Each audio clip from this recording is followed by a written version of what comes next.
obstetricians and gynecologists are calling for more awareness and government action to deal with pelvic floor dysfunction, which affects millions of women in the UK. A survey of 2,000 women earlier this year found that while symptoms like incontinence are common, most are unaware of exercises and treatment that can help. Well, author and pelvic health physiotherapist Claire Bourne wants to change the narrative surrounding women's health. She joins me now. Very good morning to you. Thanks so much for coming in. And I noticed that you call it pelvic health. We're used to talking about pelvic floor, but you want to change how we describe it. Why is that important, first of all? Because it's a bigger topic than just the pelvic floor muscles, and I think that's part of the problem that I think we fall into, is that we think, well, if pelvic floor exercises, or Kegels as we sometimes call them, haven't worked, that's the whole story. Whereas actually there's so many other things that we need to be thinking about, whether that's how the bowel's functioning, habits we get into in younger life, and all of these things feed into these symptoms such as incontinence or prolapse that women experience later on. And I think pelvic health is just a bigger conversation than just, are you doing pelvic floor muscle exercises or not? Because I think probably the first time I became aware of my pelvic floor was having a child. Absolutely. I mean, is that the truth for most women, that that's when the issue arises? Often it's the time, not always symptoms start. I think often symptoms can start a lot earlier on in life, but I think for the majority of us, it's the first time we're introduced to it. Maybe we're given a leaflet like, are you doing a pelvic floor exercise? And we're all a bit like, I think so, not really sure how to do them. And then we sort of move into the postpartum period and think that we're done.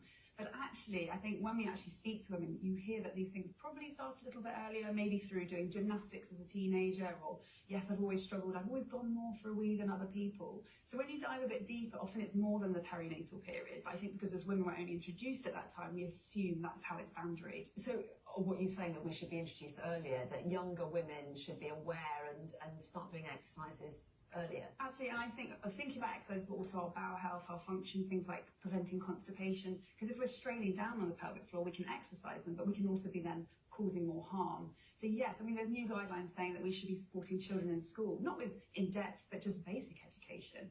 So I think the earlier we start, whether that's our own kids at home or in kind of education at school, the better.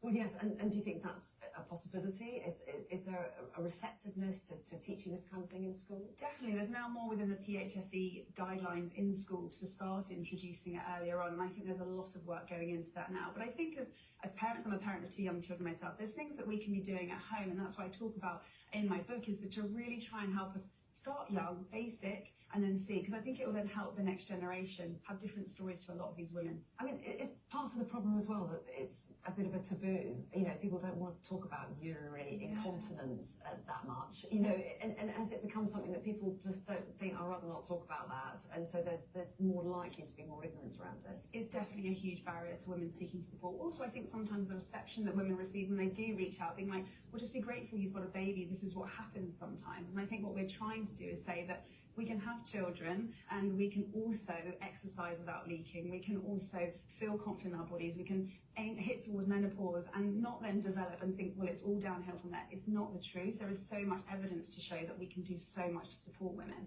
And that's it. We're trying to change, like, don't feel shame about these symptoms. Come. We love talking about them. We love supporting women, and we're here to do it. And do you have a confidence that there are more and more women's health issues that are being acknowledged? Menopause, for example, is being talked about a lot at the moment.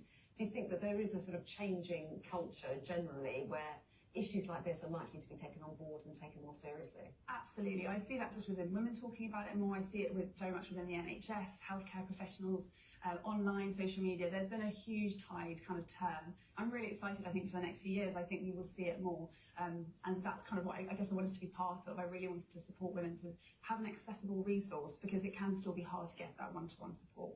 Okay, Claire Bourne, thanks for coming in and telling us a little bit about your work. We appreciate it. Thank you. Thank you. Now, Loch Ness is the largest freshwater